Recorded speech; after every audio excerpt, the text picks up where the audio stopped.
Assalamualaikum warahmatullahi wabarakatuh. Alhamdulillah, tidak pernah berhenti kita memuji Tuhan kita Allah yang kita sangat yakin Dia sedang mendengar, melihat dan mengetahui seluruh gerak-gerik kita, dan Dia memang telah memerintahkan kita agar selalu bersyukur dan memujinya, dan dijadikan itu sebagai penyebab utama segala kebutuhan kita untuk roda kehidupan di muka bumi ini dipenuhi olehnya. Juga kita panjatkan selanjutnya salam hormat kita yang juga diperintahkan oleh Sang Pencipta Allah kepada pemimpin semua manusia, pemimpin seluruh anak Adam, baik di dunia maupun di akhirat. Orang yang telah membawa risalah langit yang terakhir, tidak ada lagi Nabi dan Rasul setelahnya. Dan mengucapkan satu kali salam hormat kepada manusia terbaik ini dibalas oleh Allah secara langsung 10 kali tambahan rahmat atau karunia-Nya. Maka sangat wajar kalau kita selalu membacakan salawat dan taslim kepada Nabi besar Muhammad sallallahu alaihi wasallam. Melanjutkan bahasan kita dari kitab At-Tadhkirah yang ditulis oleh Imam Syamsuddin Al-Qurtubi rahimahullah, masalah bekal menghadapi kehidupan abadi atau akhirat. Dan kita akan masuk ke bahasan bab baru, hal-hal yang mengingatkan mati dan akhirat serta menyebabkan zuhud terhadap dunia. Saya perlu titik beratkan dulu, kalau Islam tidak pernah sama sekali melarang kita untuk menikmati dunia. Bahkan dianjurkan dalam Islam untuk menikmati apa yang Allah telah halalkan, asal tidak berlebih-lebihan. Bahkan dianjurkan, saya katakan tadi sekali lagi, dianjurkan untuk menggunakan pakaian yang baik, menikmati rumah yang besar, menikmati kendaraan yang bagus. Itu semua tergambarkan di dalam agama Islam. Islam bukan agama yang kotor, Islam bukan agama yang jorok, Islam bukan agama yang mengenal namanya gagal. Semuanya keberhasilan, kesuksesan. Tetapi Islam menekankan sekali ada kehidupan abadi selain dunia ini. Dan itu harus lebih menonjol di dalam jiwa setiap muslim, sehingga dunia ini ditunggangi untuk mengejar kehidupan yang abadi itu. Jadi ibaratnya kita punya rumah sekarang, kecil, kita sudah membeli sebidang tanah yang besar, sudah dalam proses pembangunan. Pada saat rumah itu sudah siap, maka saya yakin, karena rumah itu lebih mewah, lebih bagus, lebih luas, lebih strategis, saya yakin begitu sudah selesai, kita sudah tidak sabar untuk pindah ke sana. Dan rumah kecil ini kita akan tinggalkan. Begitu sebenarnya perumpamaan dunia dan akhirat. Jadi sebenarnya kita di rumah yang kecil, sempit di dunia ini. Semuanya dimulai, kata Hasan Basri rahimahullah, dunia ini sulit untuk digambarkan dengan akhirat. Karena dunia dimulai dengan tangisan, waktu bayi baru lahir, semuanya menangis. Dan diakhiri dengan ditangisi. Dan di antara kedua tangisan tersebut penuh dengan suka duka. Sakit, gangguan orang, kekurangan harta, masalah-masalah yang dihadapi. Sementara akhirat dimulai dengan mati yang tidak ada lagi mati setelahnya dan akan abadi dengan kenikmatan. Jadi seorang muslim tahu kalau dia boleh menikmati semua dunia ini selama itu dihalalkan, bahkan bagian daripada ibadah. Keliru kalau ada orang mengatakan bahwasanya Islam itu, maaf, kalau mau zuhud, kalau mau mengejar akhirat kita harus lupakan dunia. Udah harus makan roti kering, udah harus pakai baju yang kotor, pakai sendal jepit saja, ya. Tidak usah pakai kendaraan yang bagus, rumahnya kotor pun tidak masalah, dunia akan ditinggalkan. Ini keliru, bukan bagian daripada syariat kita. Kita tahu Nabi SAW memiliki 11 rumah di Madinah, karena beliau berpoligami dan punya 11 orang istri yang memang tidak boleh bagi umatnya mengikuti itu tentunya. Ini jumlah untuk Nabi saja. Tapi beliau punya 11 rumah. Di setiap rumah, di setiap istri ada pembantu, dan di setiap rumah ada 1 ekor unta. Kalau unta di zaman dulu ini sekarang mobil Alphard gitu. Nabi SAW memiliki beberapa orang pembantu, beliau sendiri. Yang nyiapin khusus sendal Nabi sama siwaknya itu Abdullah bin Mas'ud. Yang khusus membelanjakan kebutuhan Nabi di pasar ada Anas bin Malik. Kalau kita baca historinya begitu. Ada yang khusus menyiapkan dan merawat kuda dan unta Nabi. Itu menaikkan pelananya misalnya, itu ada kir-kira namanya. Dan sekian banyak orang. Termasuk ada ayah dan anak Zaid bin Harithah dan Usama bin Zaid radhiyallahu anhu majma'in. Ini adalah orang-orang yang membantu Nabi SAW dalam segala kebutuhan beliau. Jadi kita tidak melihat Nabi SAW itu hidupnya susah, Ada yang mengatakan bahwasanya Nabi itu rumahnya kecil. Nabi SAW rumahnya kecil karena nggak ada anaknya memang. Anak-anak yang didapat dari Khadijah di Mekah sudah pada besar waktu hijrah ke Madinah. Kalau kita lihat fase hidup di Madinah alaihissalatu wassalam, maka sudah tidak ada anak dari istri-istrinya. Khadijah sudah meninggal, anaknya juga sudah mulai besar waktu hijrah di Madinah. Bukan anak-anak kecil. Dari sekian istri cuma satu yang melahirkan, Maria. Itu pun anaknya meninggal, Ibrahim masih kecil. Memang nggak butuh rumah besar. Dia sama istrinya saja alaihissalam. Baik, rumahnya Nabi dari tanah liat, Ustaz. Betul, dari tanah liat. Zaman dulu memang orang dari tanah liat buat rumahnya. Tapi bukan berarti itu kumuh, gitu kan? Banyak hadis Nabi justru yang mengingatkan kepada kita seperti innallaha jamilun yuhibbul jamal. Allah itu indah, suka dengan keindahan. Jamil atau jamal dalam bahasa Arab ini bisa berarti indah, rapi, bersih, wangi, masuk dalam semua itu. Maka dikatakan innallaha jamil, Allah itu indah, bersih, rapi, ya. Yuhibbul jamal, suka dengan itu semua. Kita tahu dalam Islam kita diperintahkan untuk ada mandi wajib, mandi Jumat, mandi junub, ya, mandi haid dan nifas. Kita tahu juga Nabi SAW biasa berendam dengan air panas di musim dingin, air dingin di musim panas, ya. Menggunakan serbuk-serbuk yang wangi di tubuh beliau. Gemar sekali, ya, menumpahkan minyak wangi. Sampai kadang-kadang dari rambut Nabi SAW itu netes minyak wangi, saking banyaknya yang disemprotin. Dan kalau sahabat bersalaman sama Nabi SAW, mereka mengatakan kami mendapatkan wangi dari tangan Nabi SAW itu sampai 3 hari. Jadi saking senangnya dengan itu. Dan beliau mengatakan dicintakan dunia ini kepadaku sehingga aku mau menjalaninya karena ada wanita yang akan jadi istri, yang jadi ibu, ya, istri yang dinaungi, ibu yang dibakti, dan ada anak, ya, yang dididik. Dan juga aku mencintai dunia ini karena adanya wangi-wangian. Jadi Islam menyuruh kita itu. Baik Ustaz, ada hadis Bukhari, kalau Aisyah berkata radhiyallahu anha, dulu kami di rumah Nabi SAW tidak menyalakan api selama sebulan. Berarti Nabi enggak masak di rumahnya sebulan. Ada orang mengatakan itu berarti Nabi juga melalui fase kelaparan. Ini keliru ini. Dia tidak baca hadisnya lengkap. Akhir hadis kata Aisyah radhiyallahu anha, kami pernah itu berarti cuma sekali. Kami pernah di rumah Nabi SAW selama sebulan tidak nyalakan api, maksudnya tidak masak. Tapi penutupan hadis ada tambahan penutupan hadis kata Aisyah, dan kami tidak mengkonsumsi kecuali aswadain. Aswadain ini air putih sama kurma. Jadi pernah Nabi SAW, kata para hadis, mestinya kita santun dengan Nabi dan bersangka baik.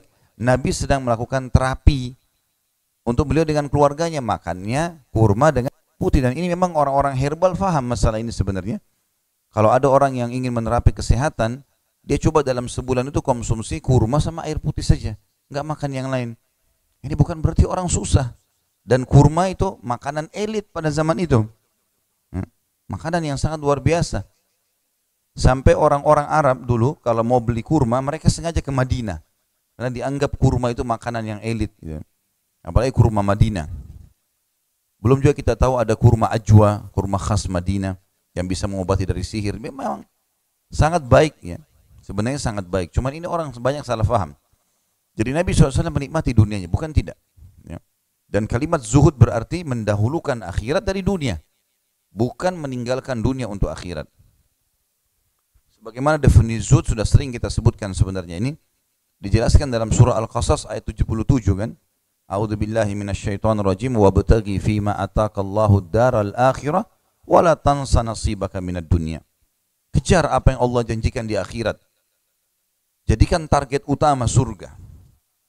Semua senyum kita, gerak-gerik anggota tubuh kita, niat kita, perbuatan semuanya untuk surga.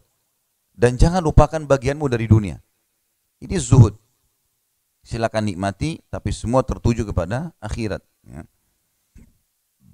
Tentu teman-teman sekalian, orang yang cerdas adalah orang yang menunggangi dunianya ini untuk mendapatkan yang terbaik di akhirat. Jadi, kan? Itu yang dimaksud dengan orang mukmin yang mengingat mati dan akhirat serta yang menyebabkan zuhud dalam judul kita ini. Diangkat oleh Imam Qurtubi, dimulai dengan statement beliau, Muslim telah meriwayatkan, maksudnya Imam Muslim, dari Abu Hurairah radhiyallahu anhu, dia berkata, Nabi SAW pernah berziarah ke kubur ibunya. Tiba-tiba beliau menangis dan membuat orang-orang di sekelilingnya ikut menangis. Beliau bersabda, Aku telah meminta izin kepada Tuhanku untuk memohon ampun untuk ibuku, tapi tidak diizinkan. Dan aku telah meminta izin untuk menziarahi kuburnya, maka dia, Allah, mengizinkan aku. Maka dari itu berziarah kuburlah kalian semua, karena ziarah kubur itu mengingatkan mati. Hadis ini riwayat Imam Muslim nomor 976. Saksi bahasan kita adalah akhir potongan hadis ini. Maka dari itu berziarah kuburlah karena kalian semuanya atau kamu sekalian, karena ziarah kubur itu mengingatkan mati. Artinya sambil kita menjalankan aktivitas di dunia, kita seringlah mampir menziarahi kubur, melihat batu nisan, liang lahat itu, ya. Kita ambil pelajaran kalau kita juga akan menuju ke sana, dan itu fakta.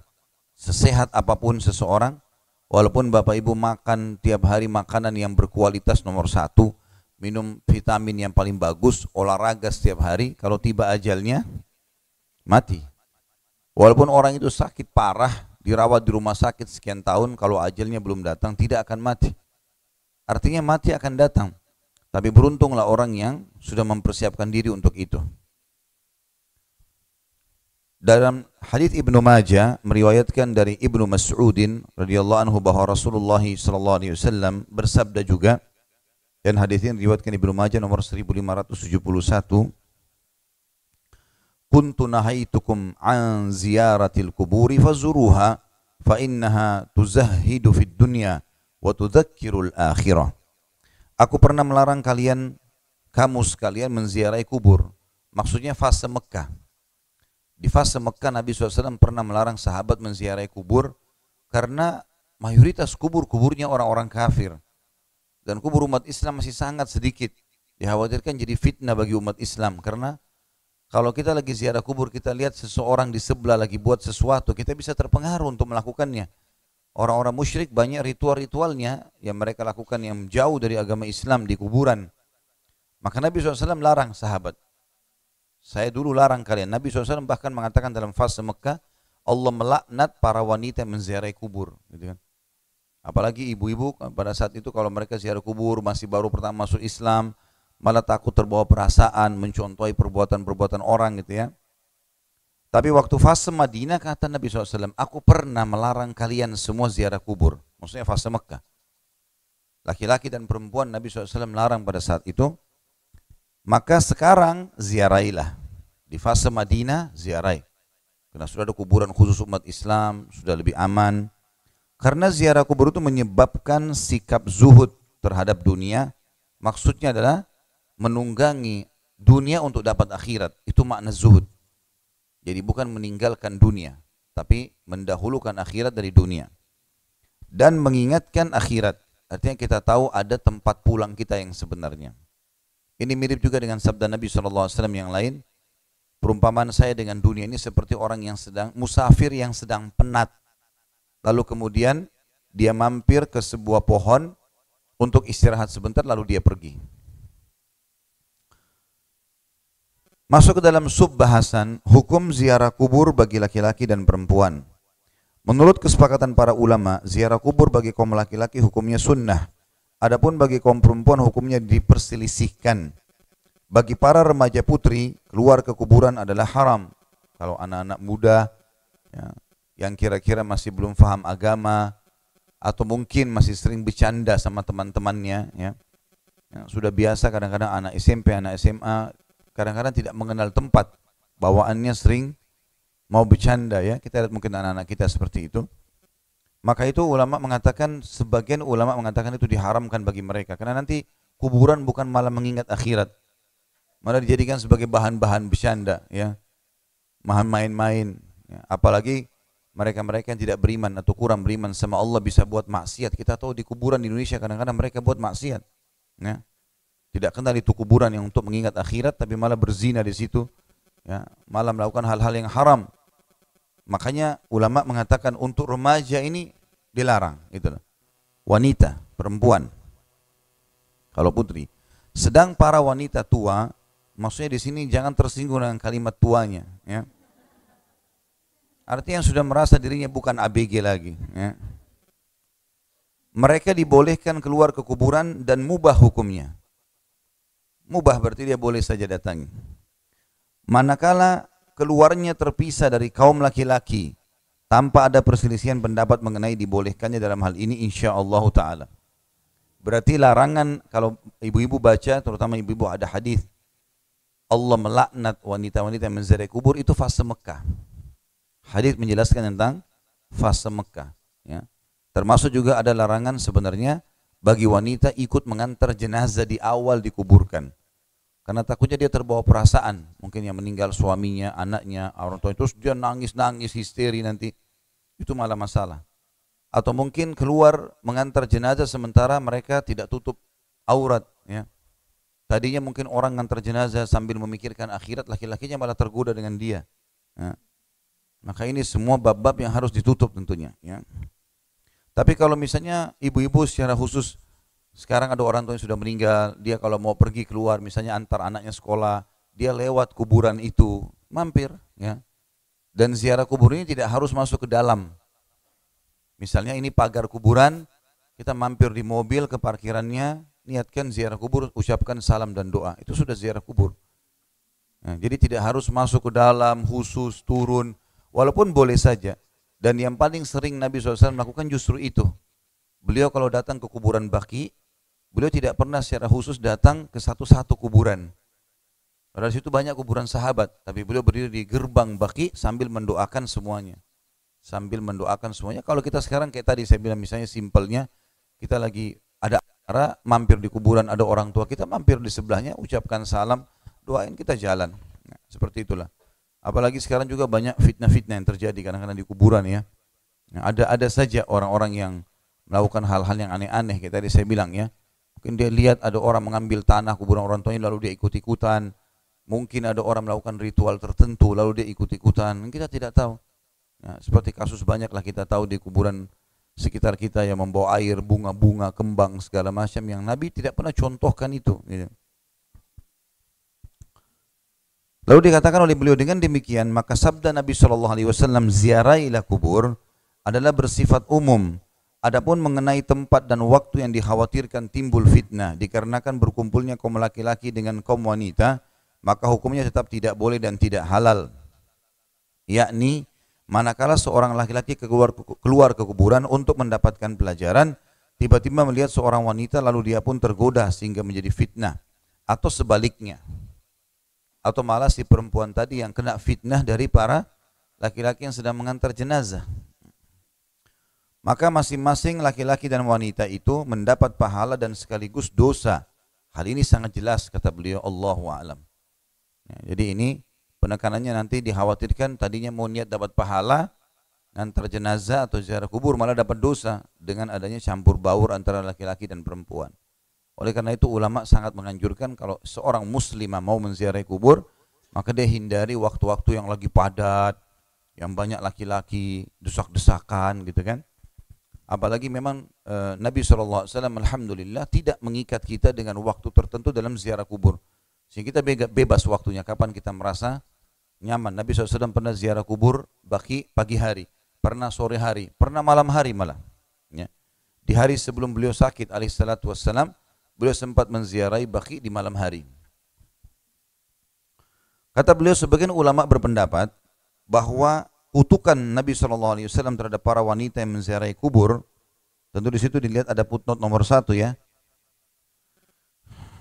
Itu ada keterangan tentang dari buku mana saja tentang hadis itu. Terjadi sebelum ada rukhsah atau keringanan berziarah kubur. Adapun setelah beliau memberi rukhsah, rukhsah artinya keringanan, ya. Maka kaum laki-laki dan kaum wanita pun masuk ke wilayah penguburan. Tapi apa yang telah kami sebutkan terdahulu adalah yang benar, wallahu alam. Artinya harus dihindari masalah-masalah fitnah, remaja-remaja putri yang bisa jadi fitnah, orang yang terbuka auratnya, bercampur baurnya banyak laki-laki dan perempuan sehingga susah untuk lewat karena padatnya kuburan tersebut. Ini semua harus dihindari. Dan diriwayatkan dari Ali bin Abi Thalib radhiyallahu anhu bahwa dia pernah keluar ke kuburan. Setelah dekat dari kuburan, maka dia berkata, "Hai ahli kubur, beritahu kami tentang keadaan kalian, atau kami yang memberi kabar kepada kalian. Adapun kabar dari kami bahwa hartamu telah dibagi-bagi, istri-istrimu telah menikah lagi, tempat-tempat tinggalmu telah dihuni orang lain.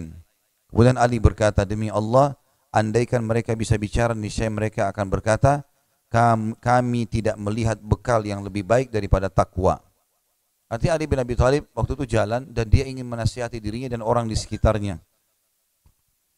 Lalu dia mengatakan sambil menghadap ke kuburan tersebut, hai ahli kubur, beritahukan, bukan berarti orang kubur bisa mendengar ya.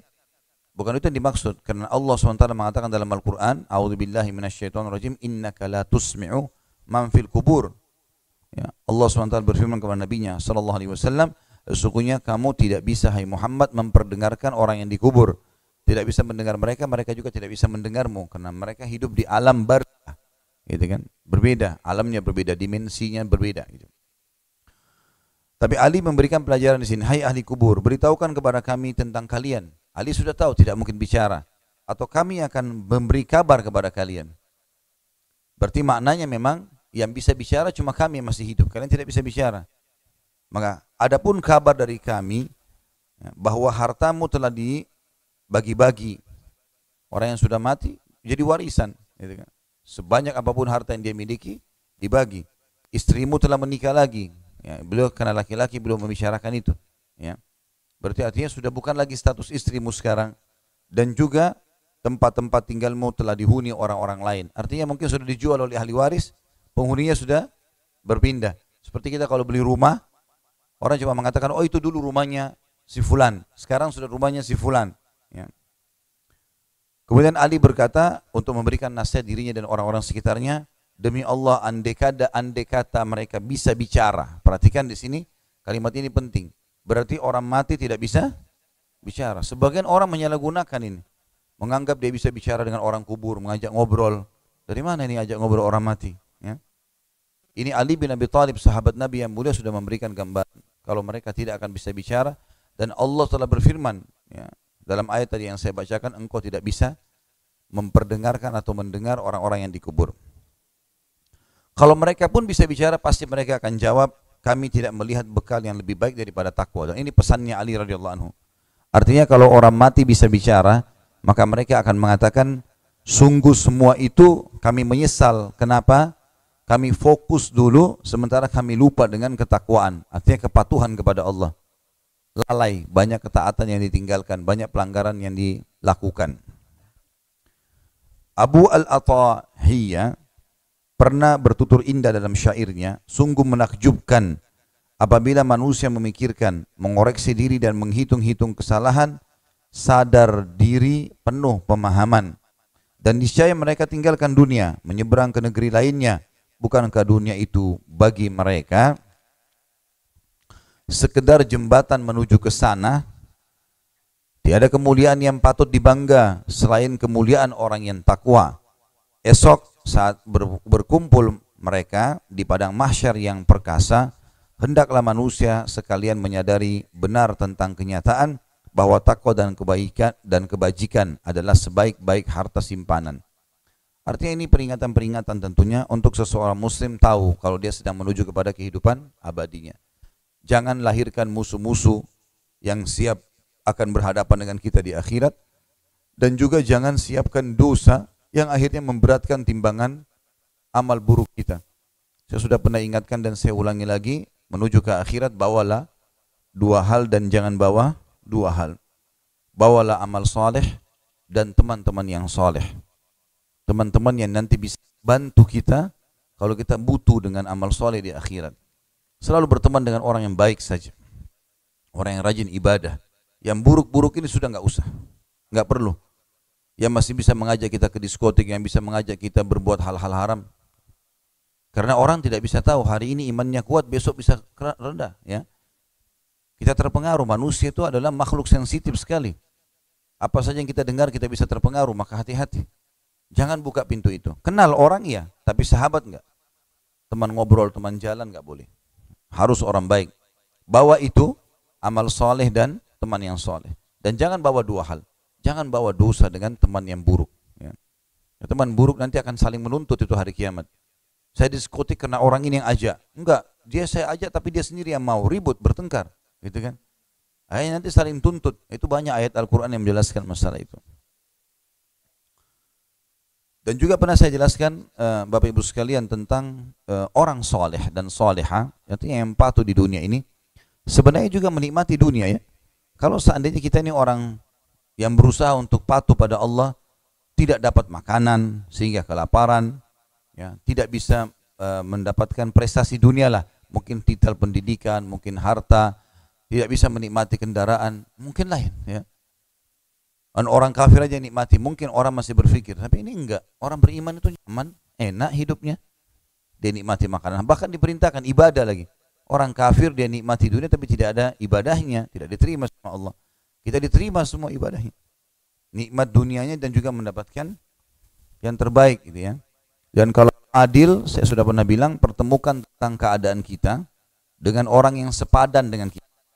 Kalau kita seorang pegawai, kemudian pendapatannya 5 juta rupiah, di sebelah rumah kita ada tetangga orang kafir, tapi dia seorang pengusaha yang kaya. Kita mungkin pakai biasa, pakai motor, dia sudah pakai mobil yang mewah. Lalu kita bilang, itu orang kafir dikasih sama Allah. Ini enggak adil. Pertemukan orang kafir itu sama orang muslim yang sepadan dengan dia. Sama-sama kaya. Pertemukan antara keadaan kita yang gajinya cuma 3 juta atau 5 juta, gaji pekerjaan atau 5 juta. Ini dengan orang yang seperti kita gajinya, baru kita tahu itu. Ya. Karena kalau kita lihat orang kafir banyak yang menderita, banyak sekali. Jadi bukan orang mukmin muslim saja yang sakit, orang mereka juga sakit. Mereka sehat juga, kita sehat. Cuma bedanya kita semua bisa jadi pahala ibadah yang kita kerjakan, dan juga cobaan akan menjadi pembersihan terhadap dosa-dosa. Saya berapa kali ketemu sama orang kafir, kenalan, saya temukan susah hidupnya, gitu kan. Saya pernah didatangi seseorang jemaah dari Lombok, Allah yarham, sudah meninggal. Kemudian dia datang ketemu saya di restoran waktu itu, pulang umrah, kemudian ketemu. Dia balik Lombok, dia datang berapa minggu kemudian. Ternyata ditemani sama satu temannya, orang non muslim dari Jakarta sini, termasuk orang kaya raya. Jadi mereka ada bisnis, partner bisnis. Dia bilang, saya datang sama teman saya Ustaz non muslim. Oh ya silakan. Duduklah orang non muslim di sebelahnya. Dia nggak banyak bicara awalnya. Si muslim ini biasa ketemu Ustaz, pasti banyak bertanya, hukum ini, hukum itu, saya jelasin semua. Rupanya sementara dia bertanya masalah rumah tangga, masalah pekerjaan, masalah segala macam ini, dia dengar nih orang non muslim, lalu dia bilang, Ustaz saya juga bisa bertanya nggak? Saya bilang silahkan, tapi saya jawab dalam jawaban dengan sesuai dengan agama Islam. Dia bilang nggak apa-apa, yang tadi ditanya ini sebenarnya masalahnya sama saya hadapin. Yang kadang-kadang istrinya ribut dengan ini, yang kadang-kadang anaknya begini, yang kadang-kadang begini, masalahnya sama dihadapi. Tapi solusi tadi yang disampaikan itu kayaknya bagus sekali gitu. Banyak hal yang ditanya sama dia, saya jawab. Islam mengajarkan begini Pak, kalau Islam itu. Jadi ternyata dari kisah yang dia sampaikan itu, rumit sekali hidupnya. Walaupun mobilnya mewah, walaupun rumahnya mewah, ternyata itu utang, banyak utang sana sini. Masalah sama orang, ditipu orang lain juga banyak masalahnya. Ya, jadi orang beriman sebenarnya punya iman, karena dia hanya disuruh cari yang terbaik dunia, silahkan. Ada cobaan-cobaannya iya, tapi itu juga sabar, ada kata kunci sabar untuk mendapatkan pembersihan dosa dan juga peningkatan derajat, dan di akhirat dia dapat. Sementara orang kafir tidak seperti itu keadaannya. Kita masuk ke subbahasan lain, pengaruh ziarah kubur terhadap hati manusia. Tadi itu hukum, sebelumnya hukum ziarah kubur. Kata para ulama rahimahumullah, tidak ada nasihat yang lebih efektif terhadap hati manusia selain ziarah kubur, terutama terhadap hati yang keras. Ada 4 cara bagi orang yang berhati keras bila hendak mengobatinya. Ini menurut Imam Qurtubi rahimahullah. Yang pertama, menghentikan diri dari kebiasaan-kebiasaan buruk dan beralih kemana? Majelis-majelis ilmu. Ya. Jadi Bapak Ibu hadir begini ini melunakkan hati kita. Karena kita mendengarkan apa yang Allah sampaikan, apa yang dilarang, apa yang diperintahkan. Ya. Guna mendengarkan nasihat dan peringatan, ancaman dan anjuran, ancaman terhadap dosa-dosa sehingga masuk neraka, anjuran untuk mengerjakan amal soleh sehingga masuk surga, dan hikmah-hikmah tentang kisah orang-orang soleh, karena semua itu dapat melunakkan hati dan menyembuhkannya dengan cepat. Ini Imam Qurtubi, ini orang yang sudah lama meninggal ya, beliau menceritakan seperti juga keadaan kita sekarang. Jadi tidak ada bedanya sebenarnya, cuma perbedaan mungkin sekarang dengan adanya teknologi saja. Manusia sama saja, gitu kan. Jadi majelis ilmu dititik beratkan oleh beliau kalau orang yang mau melunakkan hatinya. Artinya kalau dia rasa, kenapa ya saya nggak mau ibadah, Kenapa ya saya suka rasanya mau melanggar agama? Kenapa saya malas sholat malam misalnya, saya malas sedekah? Ya, maka ini hatinya keras, ada sesuatu di situ. Yang pertama yang melunakkan adalah majelis ilmu. Yang kedua, mengingat mati kata beliau, yakni seringkali mengingat suatu pemutus segala kelezatan, pemisah jamaah, jamaah maksudnya kelompok, teman-temannya, udah nggak bisa kumpul lagi. Dan penyebab anak-anak menjadi yatim, sebagaimana diterangkan pada pembahasan yang lalu, maksudnya masalah kematian. Dikisahkan bahwa seorang wanita mengadu kepada Aisyah radhiyallahu anha tentang kekerasan hatinya. Maka nasihat Aisyah, sering-seringlah mengingat mati, niscaya hatimu akan lunak. Wanita itu melaksanakan nasihat tersebut sehingga hatinya benar-benar lunak. Akhirnya dia datang lagi untuk menyampaikan terima kasihnya kepada Aisyah radhiyallahu anha. Bahkan para ulama mengingat mati berkata tentunya, mengingat mati itu bisa mencegah dari kemaksiatan, melunakkan hati yang keras, menghilangkan rasa bangga terhadap dunia, dan meringankan rasa derita dalam musibah-musibah di dunia. Ya, ini manfaat 4 poin ya, di garis bawah dikasih angka di atasnya itu. Ulama berkata mengingat mati itu bisa mencegah dari kemaksiatan. Ini poin 1, manfaat besar. Jadi kalau Bapak Ibu berusaha sering ingat mati, ziarah kubur, membaca fadilah-fadilahnya, termasuk buku ini dipilih untuk itu sebenarnya. Kita membuat majelis ini untuk itu, mengingatkan kita kepada kematian dan kehidupan abadi di akhirat. Sehingga dunia kita laluin dan bukan dijadikan target, semua untuk mencapai yang terbaik di akhirat sana. Dan otomatis kalau sudah di majelis ilmu seperti ini, pasti Bapak Ibu bisa rasakan, sekali saja hadir, ada seperti penahan untuk berbuat dosa. Ya. Kalau sudah ada tawaran berbuat dosa, bubar dari majelis ilmu itu rasanya, kayaknya nggak boleh nih agama. Ya, ini. Itu sekali, 2 kali dia hadir, 3 kali dia hadir, berkali-kali dia hadir lebih kuat lagi. Ya. Yang kedua, melunakkan hati yang keras. Maksudnya hati keras ini hati yang malas. Tidak pernah berzikir. Ada orang subhanallah dalam keseharian lewat tidak pernah lisannya mengatakan Allahu Akbar misalnya, atau subhanallah, atau astagfirullah, atau la haula wa la quwata illa billah, atau membaca 1 ayat. Ada orang bukan cuma sehari, berhari-hari berlalu. Bangun tidur sampai tidur lagi semuanya urusannya dunia. Ini mengeraskan hati ini. Kemudian yang ketiga, menghilangkan rasa bangga terhadap dunia. Biasanya orang kalau jauh dari zikrullah, hatinya keras, maka tentu dia akan berbangga-bangga. Itu mobil saya, itu rumah saya. Ini penisbatan benda dengan saya dan aku ini dihilangkan aja. Hah? Itu rumahku, itu mobilku. Hah? Ini nanti kalau mati kunya hilang ini. Hah? Tinggal bendanya saja. Hah? Jadi kita mana mobilnya? Ada mobil di sana. Alhamdulillah. Ini mobilnya ya Bu? Ya Pak. Ini titipan Allah. Kan enak. Ya ini mobil saya. Baru beli kemarin. Ya. Jadi bangga dengan itu. Padahal itu sebenarnya kebetulan saja ya. Kalau dia mati nggak dibawa ke liang lahat, akan pindah nama nanti. Jadi penisbatan benda sama saya dan aku ini coba dihindari lah. Ya. Jauh lebih baik. Gitu. Ya. Yang terakhir, meringankan rasa derita dalam musibah-musibah di dunia. Kalau orang lagi sakit, ada cobaan, oh iya dunia akan dilaluin. Maka dengan mengingat mati jadi ringan semua itu. Ini cara yang kedua untuk melunakkan hati dengan mengingat mati. Yang ketiga, kata beliau, jadi tadi 4 hal itu yang saya suruh kasih angka masih masuk di poin kedua ya, masalah mengingat mati. Kan kata beliau tadi di sub bahasan kita ada 4 hal yang bisa melunakkan hati ya. Majelis ilmu, kemudian mengingat mati. Yang ketiga, menyaksikan orang yang akan meninggal dunia. Memperhatikan orang mati dan menyaksikannya ketika sedang sakarat, serta mengamati perubahan raut muka dan tubuhnya setelah benar-benar mati. Semua itu akan dapat memutus kerinduan hawa nafsu kepada kelezatan-kelezatan dan dapat melindungi hati serta mengusir kesenangan-kesenangan amarahnya. Bahkan menahan pelupuk mata dari tidur, menahan tubuh dari bersenang-senang, dan membangkitkannya untuk terus beramal dengan lebih bersungguh-sungguh. Maksudnya di sini bersenang-senang pada kemaksiatan ya. Karena bersenang pada hal yang halal tadi sudah saya bilang dibolehkan. Orang berhubungan biologis suami istri boleh halal. Tapi dia berzina ini yang maksudnya bersenang yang salah. Dia makan yang haram, itu salah. ya, dia mencari pendapatan yang haram itu salah. Tapi kalau dia nikmati halal ini tidak masuk dalam tadi teguran ini. Dikisahkan pula Al-Hasan Al-Basri, salah satu ulama tabi'in rahimahullah, pernah berkunjung ke seseorang yang sedang sakit. Ternyata orang itu sedang dalam sakaratil maut. Al-Hasan melihat betapa susah dan pedih yang dialaminya. Maka dia pun pulang ke rumah dengan perubahan roman muka. Tidak seperti ketika berangkat. Keluarganya menyapanya, maksudnya istrinya, ingin makan, semoga Allah selalu merahmatimu.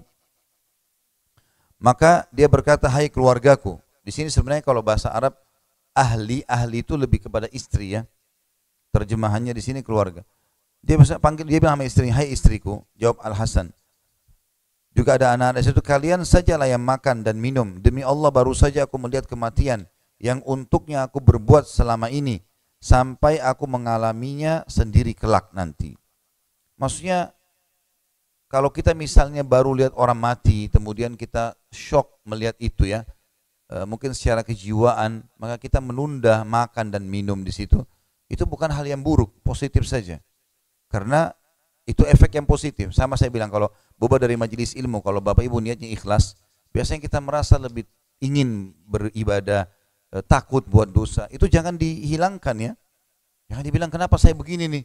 Terus tiba-tiba dia coba tinggalkan, tidak. Rangkul itu. Itu yang saya bilang, kalau masih ingat pertemuan yang lalu seperti bodyguard kita. Sebenarnya ilmu, iman ini seperti pengawal-pengawal. Kita kalau jalan kayak lagi diawasi. Mau buat ini, jangan. Mau buat itu, jangan. Kita mau lalai, enggak, kerjakan. Jadi kita lagi diawasi. Maka jangan tinggalkan itu tentunya.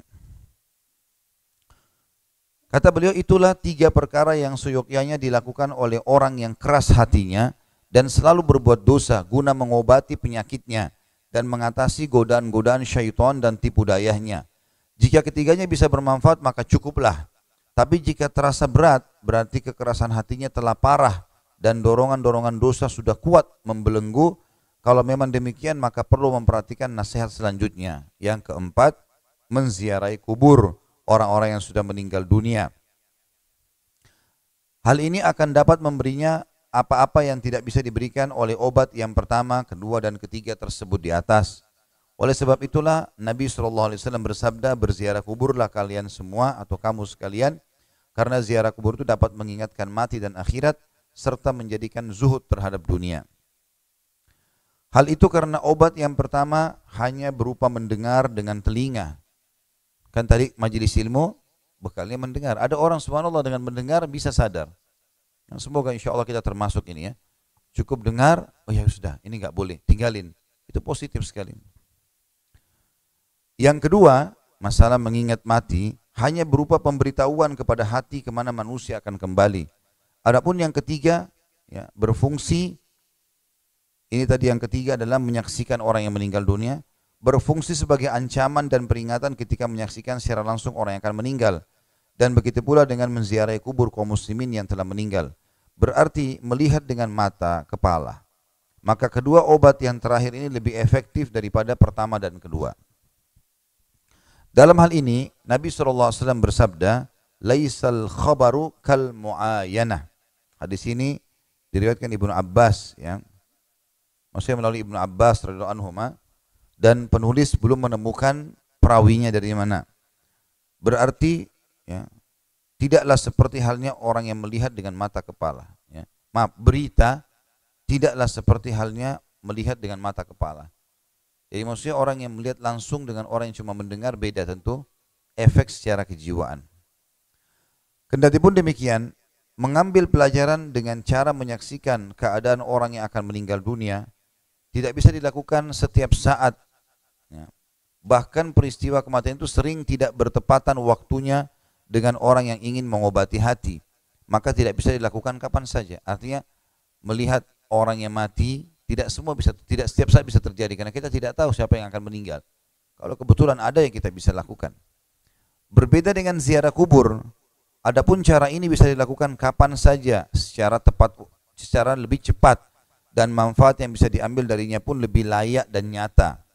Maka bagi orang yang berniat ziarah kubur hendaknya melaksanakan tata caranya yang benar dan menghadirkan hatinya dikala masuk ke pelatarannya. Jadi bukan sekedar berputar-putar meliringi nisan-nisan belaka, karena seperti itu bisa juga dilakukan oleh binatang ternak. Naudzubillah, kata beliau. Orang yang berziarah kubur itu terlebih dahulu berniat untuk memperoleh ridha Allah, karena itu ibadah. Memperbaiki kerusakan hatinya atau memberi manfaat kepada si mayit dengan membacakan Al-Quran yang dibaca isinya, yang dibaca di sisinya. Hal ini akan diterangkan lebih lanjut nantinya insya Allah. Nanti akan ada keterangan tentang amal-amal yang bisa sampai kepada si mayit. Perlu diperhatikan juga kata beliau, hendaklah menghindari berjalan di atas kuburan atau duduk di atasnya ketika masuk ke kuburan. Ya. Jadi kita cuma boleh di pinggirnya, nggak boleh di atasnya. Tidak boleh diinjak, itu adalah larangan ya. Dan lepaslah sandal, ini termasuk adabnya, sebagaimana diajarkan dalam berbagai hadis. Tidak lupa juga ucapkan salam, lalu berbicaralah kepada ahli kubur seolah-olah berbicara kepada orang-orang yang masih hidup, yakni mengucapkan assalamualaikum dara qaumin mu'minin. Salam sejahtera atas kamu sekalian, hai penghuni negeri kaum mukminin. Demikianlah salam kepada ahli kubur yang pernah diucapkan oleh Nabi SAW, yang diucapkan dengan menyebut kata dar atau negeri, atau rumah. Sedang yang dimaksud adalah para penghuninya. Maka itu beliau menyapa dengan ungkapan huruf kaf dan mim menjadi kaum atau kum. Ya. Kata ganti untuk yang berakal, karena orang Arab biasa menyebut nama tempat, sedang yang dimaksud adalah penghuninya. Tadi dalam doanya ya, assalamualaikum dara qaumin. Ya, keselamatan bagi kalian wahai penghuni ya, negeri atau tempat kaum mukminin.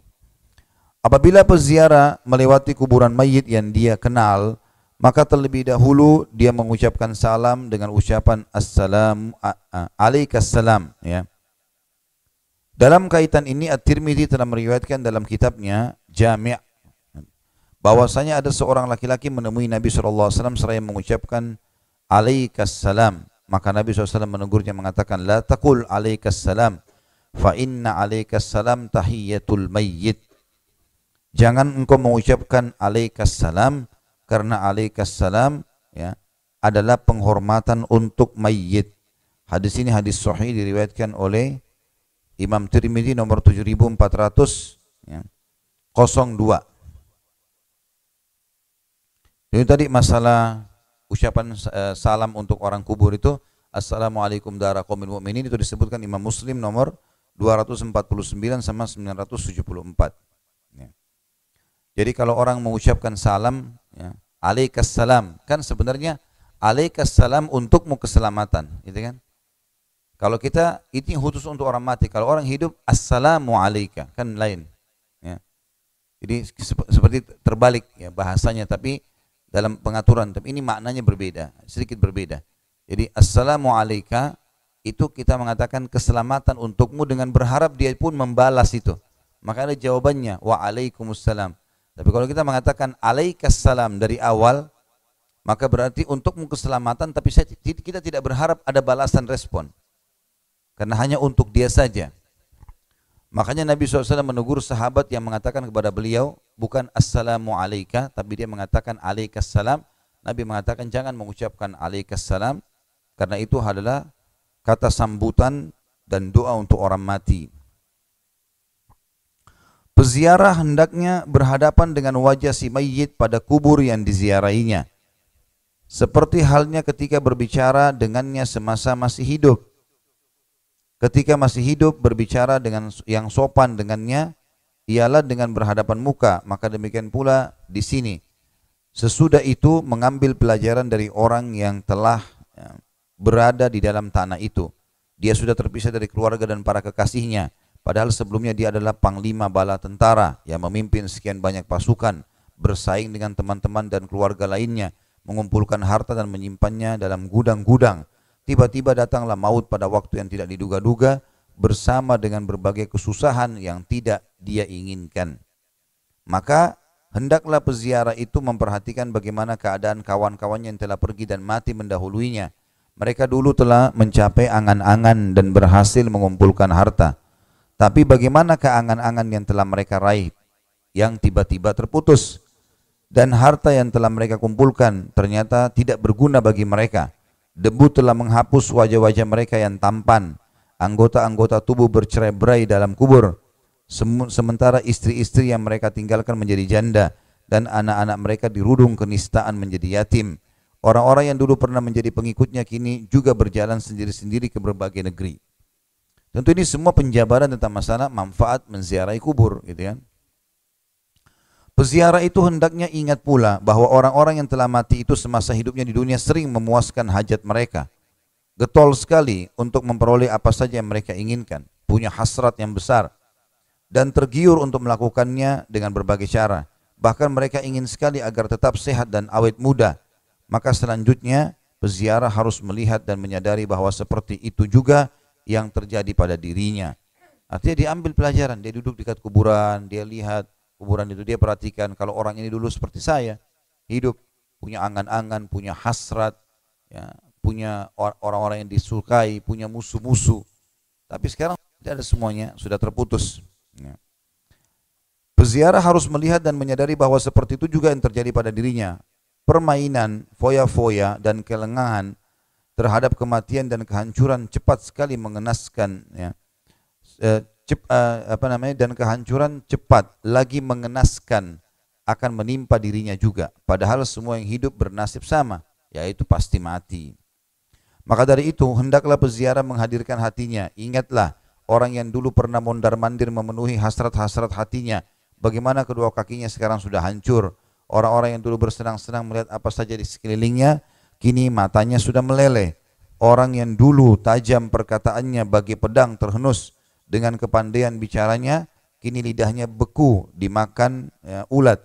Orang yang dulu bisa tertawa menikmati hidupnya yang mewah, kini tanah telah merusak gigi-giginya. Perhatikanlah, tempat dan kondisi yang akan dialami peziarah pun sama seperti orang yang berada dalam kubur itu. Dengan mengingat dan mengambil pelajaran seperti itulah, maka akan hilang segala kecemburuan duniawi, lalu siap sepenuhnya untuk melakukan amal-amal ukhrawi. Artinya dunia ditunggangi untuk beramal amal akhirat. Selanjutnya, peziarah itu akan bersikap zuhud terhadap dunia dan siap siaga untuk mematuhi Allah Subhanahu wa taala, pemimpinnya, ya. Maksudnya yang akan memandunya pada kebaikan. Dengan demikian hatinya menjadi lunak dan anggota-anggota tubuhnya menjadi khusyuk. Wallahu a'lam. Sebagian ulama salaf, bahkan Bapak Ibu sekalian, mereka ada di antara mereka yang sudah menggali liang lahat di belakang rumahnya. Bukan untuk nanti dia mati, tapi setiap hari sebelum tidur dia selalu masuk, ya. Duduk di situ sesaat. Gara-gara itu dia nggak pernah ketinggalan sholat tahajud. Ada orang di antara mereka yang membeli kain kafan kemudian meletakkan di tempat yang sering dia duduk, ya. Maka dia letakkan di situ dan dia sering lihat, ya.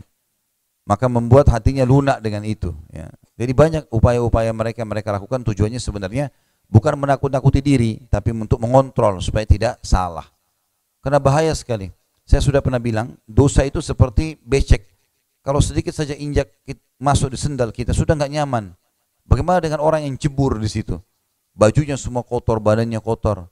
Dan kalau sudah kotor seperti itu, tidak bisa hanya sekedar kita mengatakan hilanglah lalu hilang. Nggak cukup. Kalau hati kita sudah kita jerumuskan dalam dosa, kita sudah buka misalnya komunikasi dengan lawan jenis, atau kita sudah coba buka pintu-pintu, sudah melangkah ke situ walaupun baru sedikit, seperti orang kena becek tadi. Gimana cara membersihkannya? Harus disiram sama air plus ditunggu kering, baru bisa dipakai. Maaf. Mau bersin nggak jadi. Normal, manusiawi. Yang jelas orang kalau buat dosa, Bapak Ibu sekalian, seperti saya bayangkan saja contoh itu, seperti sendal yang kena becek. Kita kalau mau bersihkan, tidak bisa kita dengan kata-kata, bersihlah kamu. Terus tiba-tiba sendal kita kering seperti awal, supaya nyaman dipakai, nggak bisa. Artinya harus kita lepas dulu, disiram air dulu, gitu kan? Itu pun tunggu kering. Begitu hatinya orang yang sudah buka pintu dosa. Makanya seperti zina, Allah bilang, la taqrabuz zina, jangan dekatin tuh zina, jangan mulai. Karena kalau kita sudah mulai melihat, mulai ngobrol, nanti Manusia lemah, bisa terjerumus. Sehebat apapun dia mau menjaga dirinya, kalau dia sudah membuka pintu itu bahaya. Itu baru orang yang tadi saya kasih contoh kalau sendalnya kena becek sedikit. Bagaimana kalau dia sudah terlanjur terjerumus? Bajunya semua kotor, badannya kotor, semua harus dibuka sama dia. Buka semua, dicuci semuanya, badannya juga mandi, tunggu kering baru nyaman seperti awal. Kan susah. Untuk apa? Dosa Bapak Ibu sekalian untuk diketahui dan dihindari, bukan untuk dicoba. Gak usah coba-coba. Yang kita sayangkan ini sinetron, film-film menggambarkan tentang dosa itu harus dicoba. Kayak gambarnya anak SMP, SMA, anak-anak yang ABG, yang mestinya mereka itu kita tanamkan keimanan. Bayangkan kalau Bapak Ibu sekarang sudah merasakan keimanan, mau komitmen ibadah, takut buat dosa, itu tertanam pada anak-anak remaja kita. Kan luar biasa itu sebenarnya, gitu kan? Tapi ini enggak, gambarannya hamil di luar nikah, narkotika, jahat sama orang tuanya, lari dari rumah, kurang ajar sama gurunya, ya, tidak lulus sekolah, apalah, ya, bukan prestasi. Maka itu yang tertanamkan. Akhirnya kalau mau lulus, coret-coret bajunya, ya, tawuran. Kapan lagi ini masa muda? Salah, ya, keliru ini. Bukan saatnya menikmati dosa. Ya. Kalau kita berhasil menjaga anak kita, Bapak Ibu sekalian, oke lah, yang berlalu dari kita sudah selesai. Kita jaga mereka bukan seperti kita, malah mereka harus punya prestasi-prestasi. Itu akan menjadi amal jariah buat kita, pembersih dosa kita yang lalu karena itu perbuatan baik. Dan mereka kita sudah tata hidupnya, jangan lagi terjerumus pada kita. Ada banyak ibu-ibu pakai jilbab, anak perempuannya nggak pakai jilbab. Kenapa? Dulu juga saya pakai jilbab setelah menikah. Loh, kok keburukan diwariskan ini? Hah? Kok mewariskan? Jadi kalau dulu hamil di luar nikah nggak apa-apa, dia juga pacaran hamil luar nikah, dia juga nikah kok. Kok diwariskan keburukan? Enggak. Sekarang dia harus menikah tanpa ada pacaran. Biarin dia nikmati pertama seksualnya dengan halal. Itu yang benar. Harusnya begitu kan? Dari kecil dia sekarang sudah harus pakai jilbab. Ya, dia sudah pakai cadar, kalau dia mau pakai cadar biarin. Anak saya alhamdulillah waktu masih kecil, masih SD, dia sendiri yang minta pakai cadar. Silakan pakai. Istri saya sempat tanya, nggak apa-apa, biarin dia pakai, dia yang mau. Dan dia sendiri merasa itu nyaman. Saya tanya, enak pakai? Enak? Iya, nggak apa-apa. Enak, malah nyaman gitu. Dia merasa nyaman, sudah alhamdulillah, biarin. Jangan sampai kita baru kenal pakaian syar'i ini sekarang, mau anak-anak kita nanti umur seperti kita juga. Kalau umurnya sampai, kalau enggak, kalau dia meninggal masih remaja gimana? Kan gitu. Dan kita sebagai orang tua juga bertanggung jawab ini. Dan pendidikan-pendidikan yang membawa pada kebaikan, kayak pesantren misalnya, malah itu di nomor 2-kan, di nomor 10-kan. Pesantren hanya tempat pelarian orang yang gagal masuk di negeri, tempat orang yang nakal, ini nakal sekali pesantrenin aja nih. Padahal di pesantren diajar sholat 5 waktu. Saya pernah lalui pesantren, azan, ada pengurusnya datang, ayo sholat. Ditegasin, pergi ke masjid. Di sekolah, di kelas, hafal ayat Al-Quran, hafal hadis, kisah sahabat. Kan bagus. Disiplin, mandiri. Ada pesantren yang suruh cuci baju sendiri. Gitu kan? Kami harus cuci baju sendiri. Belajar dari kecil, gitu kan. Maka akhirnya alhamdulillah bagus, terbentuk pribadi yang bagus. Gitu. Sayang, cuman dianggap itu adalah susah lah, nyusahin anak-anak lah, padahal sebenarnya tidak. Pendidikan kan kita tidak lepas, status kita sebagai orang tua tidak akan berkurang. Kalau ada alhamdulillah sekolah-sekolah Islam yang kita yakin bagus, kita bisa didik anak kita, alhamdulillah. Tapi ini memang sudah harusnya jangan diwariskan keburukan tersebut, ya, yang pernah kita lakukan. Baik, kita akan tutup bab kita ini dengan subbab yang diangkat oleh Imam Qurtubi tentang nasib ayah bunda Nabi SAW di akhirat nanti. Untuk kita tutup dengan ini, kalau ada pertanyaan nanti sesuai dengan tema tentunya, baru nanti kita akan masuk doa ketika memasuki wilayah pekuburan dan hukum menangis di sisi kuburan. Itu nanti pertemuan akan datang. Di sini Imam Qurtubi berkata, ada sebuah hadis yang berlawanan dengan hadis yang tercantum pada awal bab ini, yakni hadis yang dikeluarkan oleh Abu Bakar Ahmad bin Ali Al-Khatib dalam kitabnya As-Sabiq wal-Lahik. Dari Abu Hafs Umar bin Syahin dalam kitabnya An-Nasikh wal-Mansukh. Hadis tersebut ada dalam kedua kitab itu. Dengan isnad yang sama dari Aisyah radhiyallahu anha, dia berkata, Rasulullah SAW menunaikan haji wada bersama kami. Suatu ketika beliau lewat denganku di sebuah jalan di atas bukit Al-Hujun. Ya. Tiba-tiba beliau menangis sedih dan memilukan, maka aku pun ikut menangis karenanya. Kemudian beliau melompat turun, maksudnya turun dari untahnya lalu berkata, "Hai Humaira, berhentilah menangis."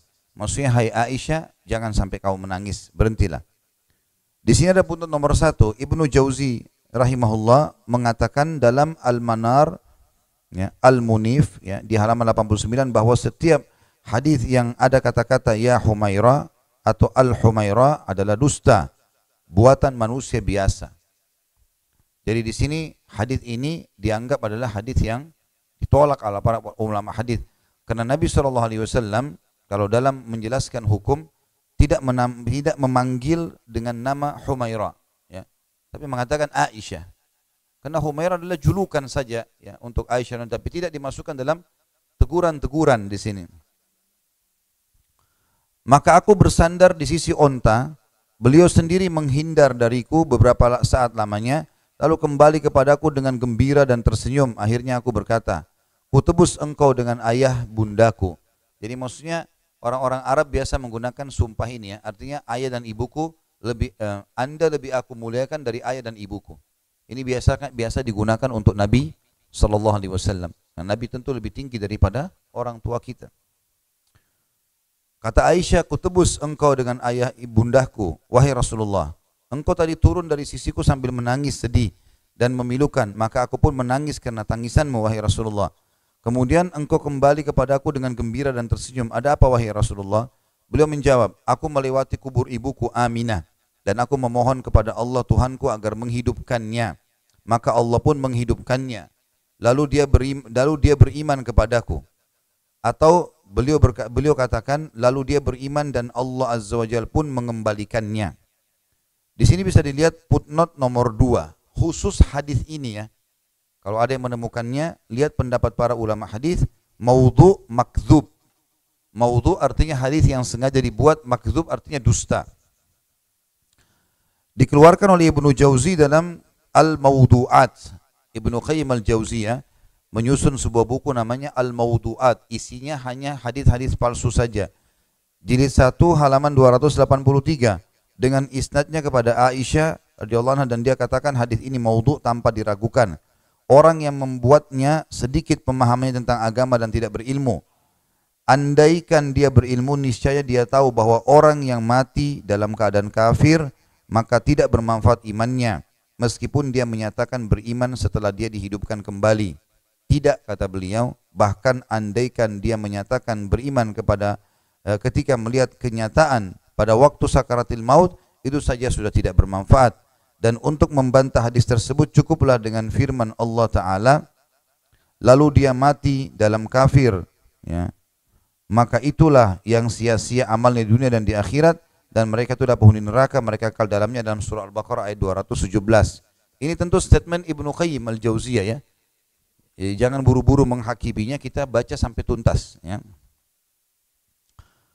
Kemudian dan sabda Nabi SAW masih di footnote, saya baca ini, masih di bawah, lanjutan di halaman 35, bagian atas footnote, ya, tulisan yang kecil itu. Dan sabda Nabi SAW dalam Sahih Muslim, "Aku telah meminta izin kepada Tuhanku untuk memohon ampun untuk ibuku, tapi dia tidak mengizinkan aku." Ya. Demikian pula kata Syekhuna Abdul Fadl bin Nasir, hadis ini maudhu karena ibunda Rasulullah SAW meninggal di Abwa, sebuah desa terletak antara Mekah dan Madinah, dan dikubur di sana, bukan di Al-Hujun. Al-Hujun ini salah satu wilayah kayak kita kecamatan di Mekah, ya. Salah satu yang membuktikan kalau hadis ini palsu, selain memang para ulama mengatakan hadis ini palsu, tidak pernah ada panggilan Nabi SAW Humaira dalam panggilan hadis seperti ini. Tapi itu julukan kalau Nabi hanya memanggil secara panggilan sayang misalnya, dan itu jarang sekali Nabi gunakan, gitu kan. Itu kemudian yang kedua, juga dalam hadis ini disebutkan kalau Nabi menemui atau mendatangi kuburan ibu beliau sallallahu alaihi wasallam di Hujun, ya. Dan ini keliru, tidak bertolak belakang dengan hadis yang sahih riwayat Imam Muslim kalau ibu Nabi SAW meninggal di Abwa. Abwa jarak sebuah wilayah antara Mekah dan Madinah. Dan hadis ini juga dinyatakan maudhu oleh Asy-Syaukani dalam Al-Fawaid Al-Majmu'ah. dan Mulia Ali Al-Qari dalam Al-Asral Al-Marfu'ah. Ini semua ulama-ulama yang menyusun buku-buku hadis. Ya. Kemudian As-Suhaili, kita pindah sekarang ke halaman 35 tapi di tulisan besar, induk bahasan.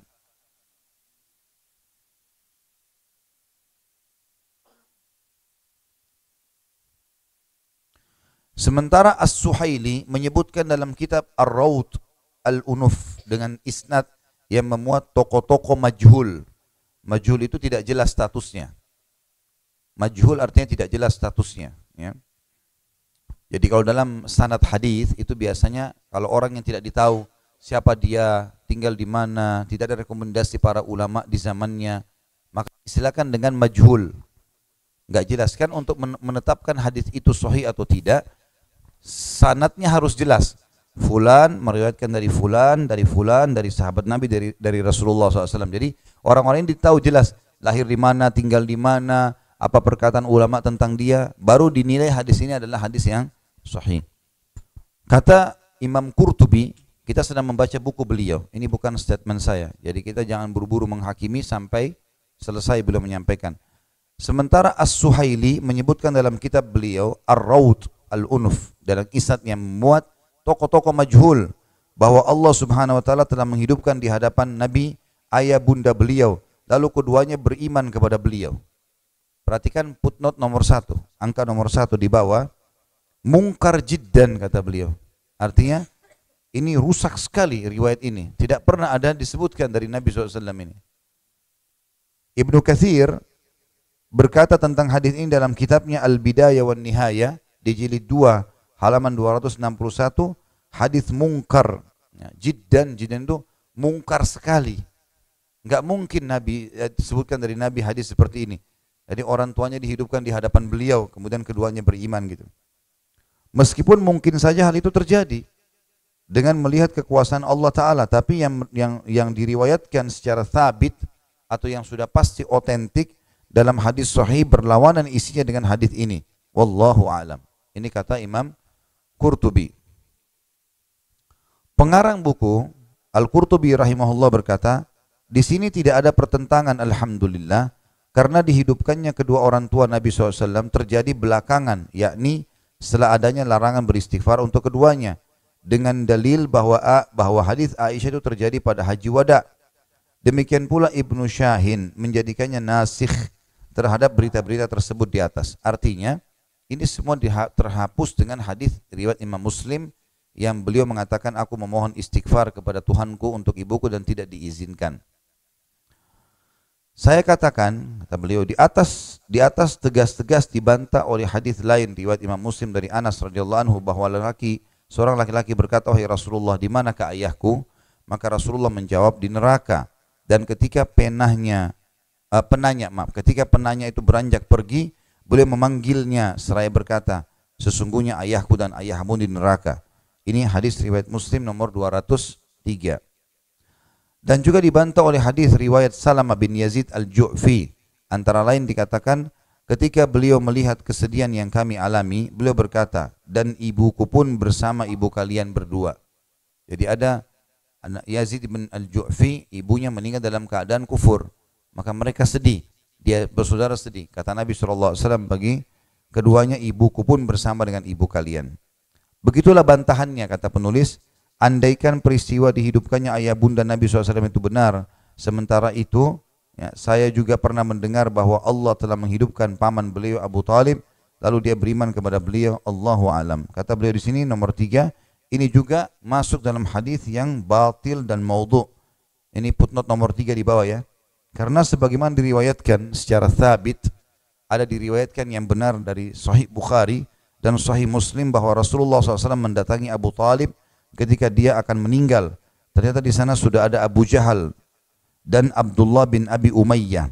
Maka berkatalah Nabi, hai pamanku, ucapkan la ilaha illallah. Dengan kalimat ini aku hendak memberi pembelaan untukmu di hadapan Allah.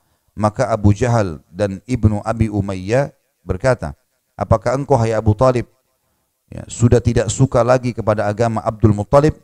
Begitulah seterusnya. Abu Talib tetap menganut agama Abdul Muttalib dan enggan mengucapkan la ilaha illallah. Akhirnya Rasulullah SAW bersabda, demi Allah, aku memohon ampun untukmu selagi aku tidak dilarang. Maka turunlah firman Allah, tidak sepatutnya bagi seorang nabi dan orang-orang beriman meminta ampun kepada Allah untuk orang-orang musyrik, walaupun orang-orang musyrik itu adalah kaum kerabatnya sendiri. Sudah jelas bagi mereka bahwa orang-orang musyrik itu adalah penghuni neraka. Dalam surah At-Taubah ayat 113.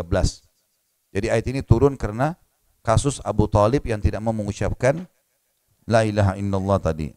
Dan diriwayatkan pula secara thabit artinya benar, dalam Sahih Bukhari dan Sahih Muslim bahwa Abu Talib itu ahli neraka yang paling ringan azabnya.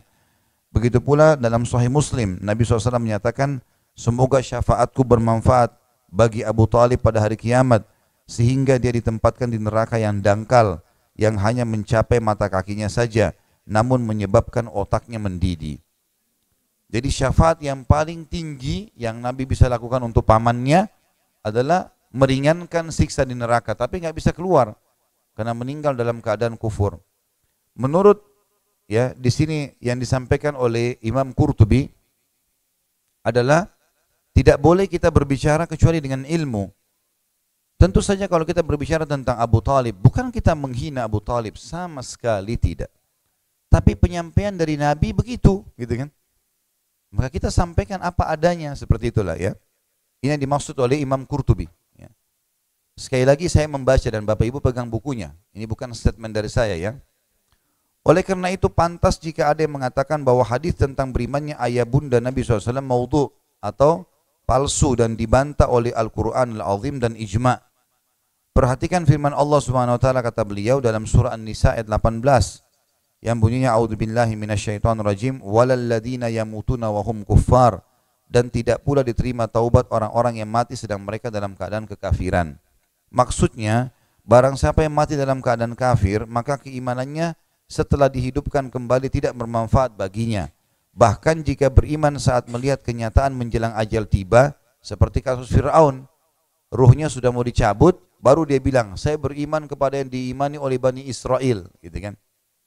Keimanan itu juga tidak bermanfaat lagi. Maka bagaimana bermanfaat kalau hal itu terjadi pada orang yang dihidupkan atau setelah dihidupkan kembali? Dalam kitab tafsir ada pernyataan bahwa Nabi SAW pernah berkata, andaikan aku tahu apa yang telah dilakukan kedua orang tuaku, maka turunlah ayat dalam surah Al-Baqarah 119.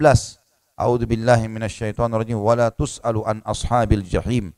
Dan jangan kamu minta dan kamu tidak diminta pertanggungjawaban tentang para penghuni neraka.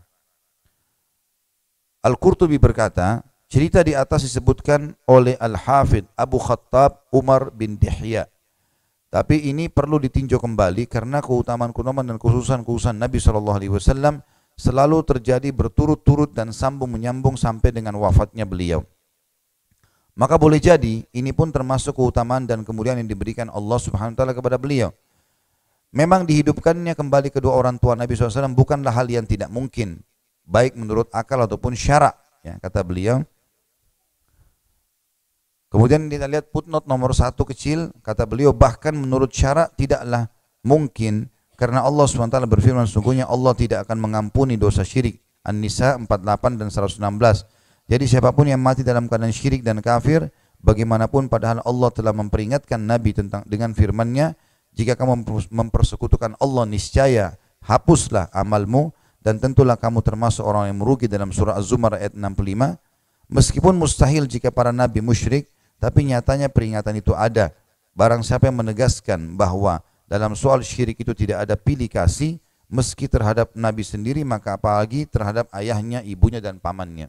Artinya nabi sendiri diingatkan tadi dalam Al-Quran surah Zumar ayat 65, kau tidak boleh berbuat syirik hai Muhammad, karena kalau kau syirik terhapus semua amalmu.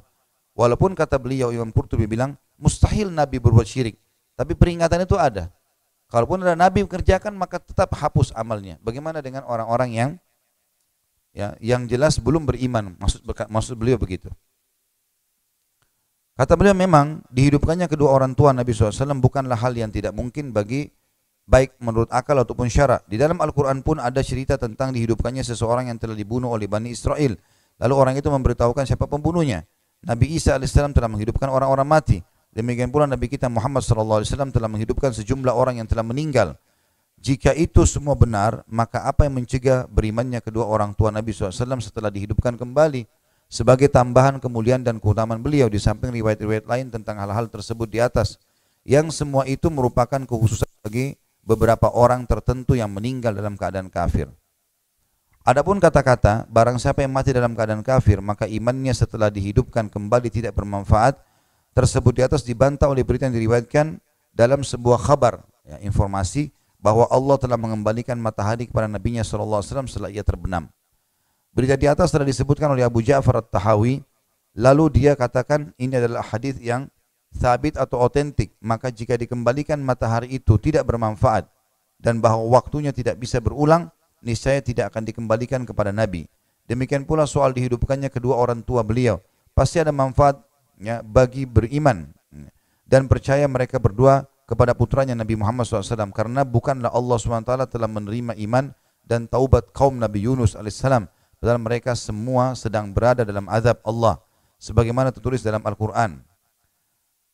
Demikian menurut sebagian pendapat. Jadi di sini Imam mengangkat dua pendapat dalam masalah ini. Pendapat yang pertama, yang dari bacaan tadi kita baca, kecenderungan mengatakan orang Nabi SAW meninggal dalam keadaan kufur begitu pamannya. Tapi beliau juga mengatakan ada pendapat lain dari ulama yang mengatakan tidak seperti itu. Dan mereka membenarkan hadis tadi yang dianggap maudhu itu dan mengatakan bukan mustahil orang tua Nabi dibangunkan kemudian beriman kepada Nabi SAW walaupun sudah mati. Itu pendapat kata beliau. Adapun jawaban mengenai pernyataan ayat di atas ialah bahwa pernyataan ini disampaikan sebelum mereka berdua beriman dan berada dalam azab, tapi Allah jualah yang mengetahui dan bijaksana tentang segala urusannya yang gaib. Kalau kita simpulkan teman-teman sekalian, pembahasan seperti ini secara khusus tidak perlu diangkat, tidak perlu dibahas, gitu kan? Seringkali saya temukan di dalam majelis ilmu ditanya, di mana orang tua Rasulullah? Di mana orang tua Rasulullah? Ini pertanyaan seperti ini, pertama secara hukum syar'i tidak berguna buat kita. Ya. Tidak ada satu perintah sholat misalnya atau ibadah. Ini pertanyaan hanya untuk seperti sedang memastikan. Dan ini sudah diperselisihkan oleh ulama dari zaman dulu.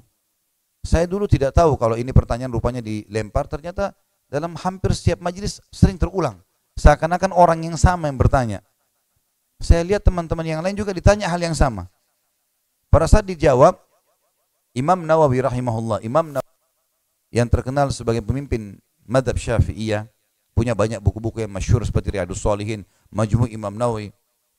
Beliau mengatakan dalam syarah Sahih Muslim, kalau hadis bahwasanya yang menjelaskan ayahku dan ayahmu di neraka, jelas menjelaskan ayah Nabi SAW meninggal dalam keadaan kufur. Dan hadis tentang ibunya juga tidak bisa didoakan, ya. Nabi minta izin ziarah boleh, tapi minta doakan tidak dibolehkan atau istighfar tidak boleh. Ini menandakan juga sudah jelas. Dan sebelumnya sudah ada Azar, ayahnya Ibrahim, istrinya Nuh dan Lut, gitu kan?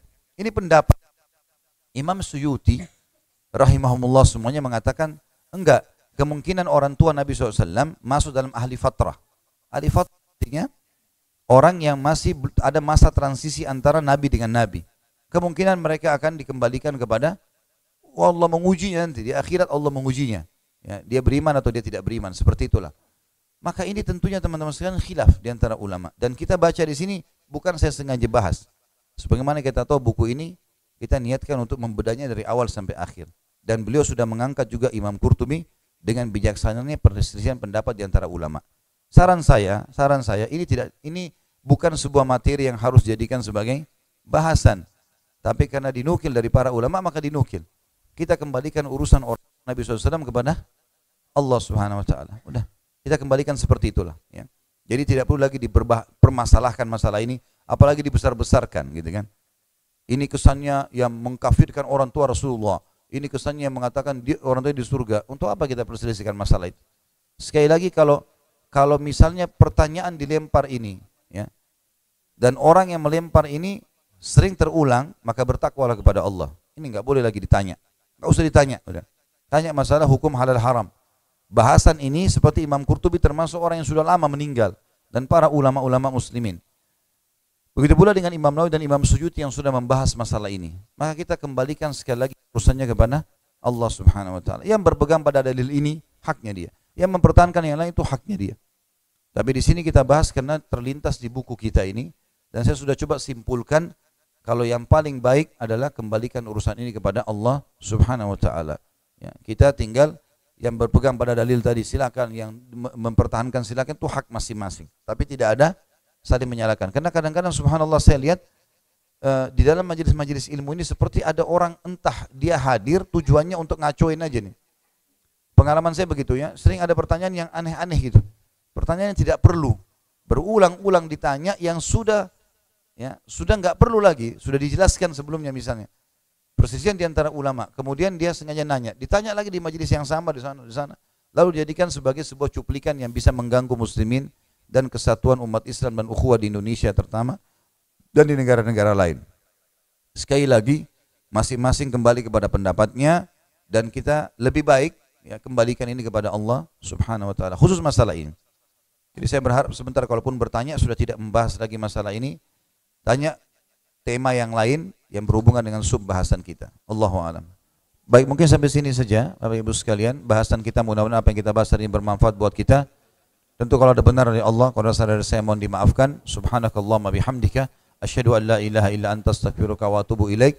Wassalamualaikum warahmatullahi wabarakatuh.